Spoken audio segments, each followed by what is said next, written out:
उन ताजिर खे ख़बर न हुई त हिकु डाकू मुसलसल उन जे पोयां अची रहियो आहे। मुंहिंजा नंढा नंढा बचड़ा आहिनि, मूं ते रहम खाओ, मूंखे क़त्ल न कयो। पर डाकू जे मथे ते खून सवार हुयो। उहो मुसलसल हेॾे होॾे ॾिसी रहियो हुयो त शायदि मुंहिंजी मदद लाइ को अचे। अचानक वण ते उनखे 2 कबूतर नज़र आया। उन 2 कबूतरनि खे मुखातिब कयो, ए कबूतरो गवाह रहिजो।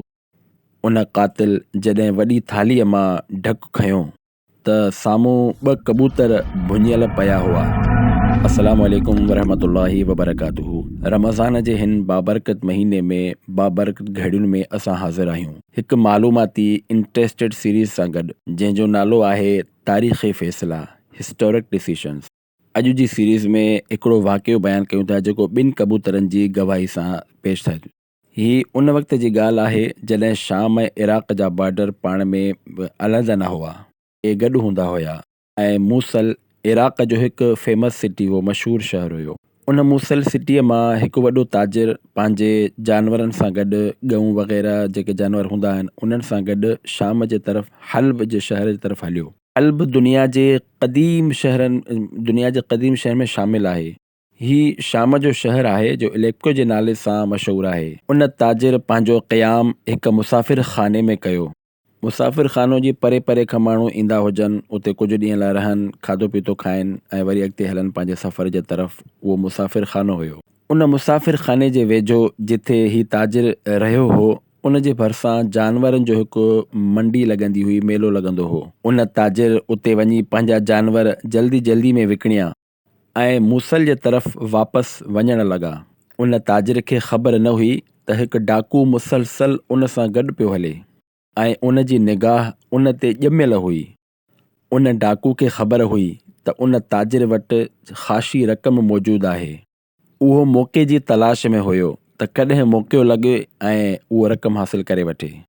ऐं उहो मौक़ो आख़िरकार हुन खे मिली वियो जॾहिं उहो ताजिर हिकु वीरान जॻह ते कंहिं वण जे हेठां आराम करण जे लाइ लेटियो। उन डाकू मौक़ो ॾिसंदे ई उन ताजिर ते हमिलो करे छॾियो।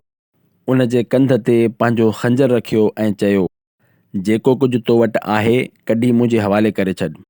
ताजिर हेॾे होॾे ॾिठो त को शायदि उन खे बचाए, उन शोर बि कयो, पर उन वीरान में, उन झंग में केरु उन जी फ़रियाद ॿुधे, आवाज़ ॿुधे हा। उन मजबूर थी करे पंहिंजो तमामु सामान पंहिंजे उन डाकू जे हवाले करे छॾियो। हाणे उहो डाकू उन खे क़त्ल करण जे इरादे सां अञा अॻिते वधियो। उन ताजिर चयो, माल तव्हांखे ॾेई चुको आहियां, हाणे मूंखे त वञणु ॾियो। मुंहिंजा नंढा नंढा बचड़ा आहिनि, मूं ते रहम खाओ, के क़त्ल न करियो। पर उन डाकू जे मथे ते उन वक़्तु खून सवार हुयो। उन ताजिर जी हिकु बि न ॿुधी, मुसलसल उन ते हमिलो करे रहियो हो। ताजिर मुसलसल पाण खे बचाइण जी कोशिशि करे रहियो हो। हू बिल्कुलु वीचारो अकेलो हुयो। उन वटि पंहिंजी हिफ़ाज़त जे लाइ को सामान बि कोन हुयो। उहो बार बार पंहिंजे लेफ्ट राइट साॼे पासे ॾिसी रहियो हो, को उन जी मदद करे। त अचानक उन जी नज़र हिकु वण ते पई। उन वण ते हिन खे 2 कबूतर नज़र आया। डाकू मुसलसल हमिलो करे ई रहियो हो। इन दौरान अचानक उन ताजिर उन कबूतरनि खे मुखातिब थी करे, ए कबूतरो गवाह रहिजो, ए कबूतरो गवाह रहिजो। 3 दफ़ा हुन ईअं ई चयो। इहो हू चई रहियो हो। आख़िरकार उहो डाकू उन खे क़त्ल करण में कामयाबु थी वियो। उन खे क़त्ल करण खां पोइ उन जा लफ़्ज़ उन क़ातिल डाकू जे ज़हन में घुमी रहिया हुआ। उहो वॾे मज़ाहिया ऐं तंज़ वारे अंदाज़ में उन खे दोहिराए रहियो हुयो, ए कबूतरो गवाह रहिजो, ए कबूतरो गवाह रहिजो। ॼण ही उन जे लाइ हिकु लतीफ़ो ठही वियो हुयो। ॿिए पासे उन ताजिर जे घर वारा अहलो अयाल उन्हनि जो इंतज़ारु करे रहिया हुआ। ॾींहं गुज़रंदा विया पर उन जी का ख़बर न पई पवे। आख़िरकार उन जो वॾो पुटु उन पीउ जे तलाश में हल्ब वियो। उते उन खे ॿुधायो वियो त फ़िलहाल तारीख़ ते हल्ब आयो हुयो। उन खां पोइ हिकिड़ी जॻह ते उन क़याम कयो हुयो ऐं फ़िलाणे जे हथां पंहिंजा जानवर खपाया हुआ। पंहिंजी रक़म खणी वापसि वञे पियो त कंहिं वीरानी जॻह ते कंहिं नामालूम माण्हुनि उन खे क़त्ल करे खंजर सां मारे छॾियो ऐं उन जो सॼो सामान, रक़म खसे करे फ़रार थी विया। उन ताजिर जो पुटु शहर जे हाकिम वटि वियो।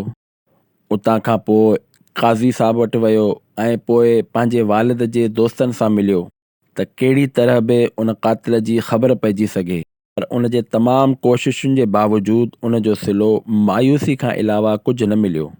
उहो मायूस थी करे वापसि मूसल अची वियो, तव्हांजे हाकिम सां मिलियो ऐं उन खां मदद तलब कई। उन फौरी तौर ते हल्ब जे हाकिम ॾे ख़त लिखियो। हिकु दफ़ो ॿीहर क़ातिल जी तलाश शुरू थी वई, पर सॼी तहक़ीक़ात जो नतीजो इहो निकितो त उन क़ातिल जी का ख़बर न पइजी सघी। थकिजी हारे करे घर वारा बि सब्र करे वेही रहिया ऐं हिन केस जी फाइल बंदि करे छॾी वई। ईअं ई जीअं असांजे दौर में हली रहियो आहे, जॾहिं डिघे अरसे ताईं कंहिं बि केस जो को सबूत न मिलंदो आहे, उन केस जा के गवाह न मिलंदा आहिनि, त आख़िरकार उन केस खे बंदि कयो वेंदो आहे। ईअं ई हिते थियो। वक़्तु गुज़रंदो वियो, ॾींहं हफ़्तनि में, हफ़्ता महीननि में बदिलजंदा विया ऐं महीना सालनि में गुज़री विया।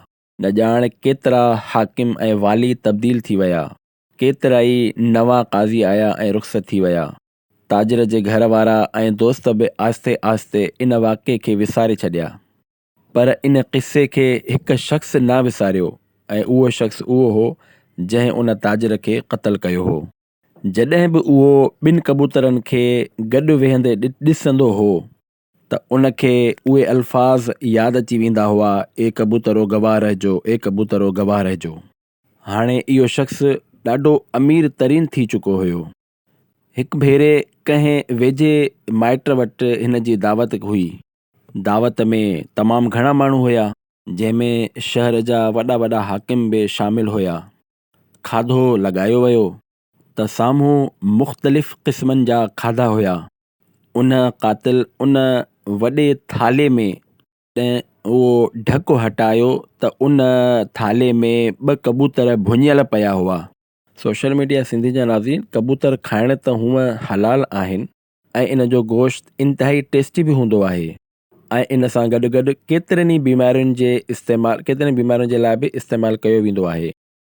फालिज अधरंग जे मरीज़ लाइ ख़ासि तौर ते हिन जो गोश्त रिकमेंड कयो वेंदो आहे।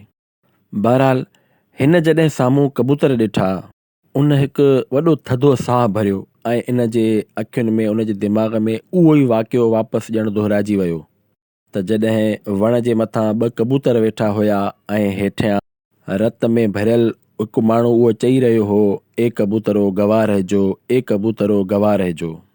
ऐं पोइ उन गैर इरादी तौर ते, गैर फितरी तौर ते उन वॾो हिकिड़ो टहक लॻायो। माण्हुनि जॾहिं उन खां इन जी वजह पुछी त उन वाक़े जे उन पार्ट, उन हिसे खे जेको हुन जे लाइ हिकु मज़ाहिया हुयो, उहो ॿुधाइण में एॾो गुम थी वियो जो उहो विसारे वेठो त मां कंहिं दावत में आहियां ऐं एतिरा माण्हू बि आहिनि हिते। कॾहिं कॾहिं असां सां बि ईअं थींदो आहे त कॾहिं को अहिड़ो वाक़ियो हूंदो आहे, पोइ उन में ॿुधाइण में या उन वाक़े जे तसवुर में एॾो गुम थी वेंदा आहियूं त असां कॾहिं कॾहिं विसारे वेंदा आहियूं त असांजे आसपास बि माण्हू आहिनि या साम्हूं असां किथे वेठा आहियूं। एतिरे में असां पंहिंजे जज़्बात ऐं ख़यालात जो इज़हार करे वेंदा आहियूं। उन सां गॾु बि इहो ई थियो हुयो। जॾहिं माण्हुनि उन खां पुछो त उहो उन क़त्ल जो वाक़ियो ॿुधाइण लॻो। उन क़त्ल जो वाक़ियो हिकु हिकु हिसो वॾी डिटेल सां हुन ॿुधाईंदो रहियो। उन जी ज़बान का शइ बि न छॾी। माण्हू तमामु हैरान थी विया ऐं हैरानीअ में उन जी दास्तान ॿुधंदा रहिया। जीअं ई उन वाक़े खे कंप्लीट कयो, पूरो कयो, उन खां बाद उनखे रियलाइज़ थियो त हुन हीअ छा करे वेठो, हीअ छा ग़लती करे वेठो।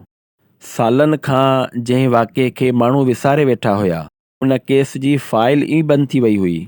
उन पाण ई उन जो चर्चो करे छॾियो, उन जो बयानु करे छॾियो। पर चवंदा आहिनि त तीर कमान मां निकिरी वियो। कुझु ई कलाकनि में हल्ब में सभिनी माण्हुनि जे वातनि ते इहो वाक़ियो, चर्चो, ज़िक्र पियो थियो ऐं हल्ब जे हाकिम खे बि इन जी इत्तला मिली चुकी हुई। उन फ़ौरन इन शख़्स खे अरेस्ट करण जो हुकुम जारी कयो ऐं उन डाकू जे ख़िलाफ़ हिकु नओं केस दर्ज कयो वियो। उन दावत में मौजूदु माण्हुनि खे गवाहीअ जे लाइ घुरायो वियो। सभिनी पंहिंजा पंहिंजा बयान ॾिना। जॾहिं उन्हनि खे घुराए, उन्हनि जे गवाहनि खे उन्हनि खे बयानु कयो वियो, साम्हूं रखियो वियो। हल्ब जे हाकिम चयो असां गवाही ॾिनी, हल्ब जे क़ाज़िन चयो असां गवाही ॾिनी। पुलिस चीफ बि उते मौजूदु हो दावत में, उन चयो मां बि गवाही ॾियां थो। उते मौजूदु तमामु माण्हुनि चयो त असां गवाही ॾिनी। छो जो इहे सभु माण्हू उन वक़्तु उन दावत में शरीक हुया।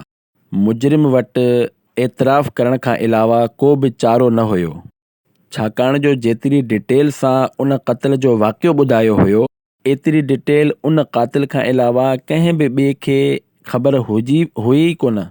बहरहाल माण्हुनि जी गवाहियुनि ऐं उन जे इक़रार ते उन मुजरिम खे फांसीअ जी सज़ा ॾिनी वई। ॿिए ॾींहुं सुबुह सवेल फांसी जे उन मंज़र खे ॾिसण जे लाइ बेशुमार माण्हू उते मौजूदु हुआ।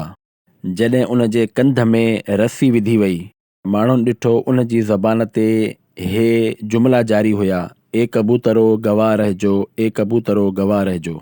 रस्सी छिकिजी वई ऐं माण्हुनि हिक मुजरिम खे पंहिंजे कैफ़रे किरदार ताईं पहुचण जो मंज़र ॾिठो। सोशल मीडिया सिंधी जा नाज़रीन, हिन मुक़दमे में दुनिया जूं अदालतूं आजिज़ थी वयूं। उन्हनि उन क़ातिल जी ख़बरगिरी न करे सघी, उन क़ातिल जो को सुराग न में कढी सघियो। क़ातिल वॾे अरसे ताईं आज़ादु फिरंदो रहियो। पर अल्लाह जी अदालत, चवंदा आहिनि न, उन वटि देरि आहे अंधेर नाहे। उन जी अदालत कॾहिं आजिज़ नथी अची सघे। उन जो राज़ इन एतिरनि सालनि खां पोइ ज़ाहिर थी वियो ऐं कानून जे कटहरे में उनखे अचिणो ई पियो।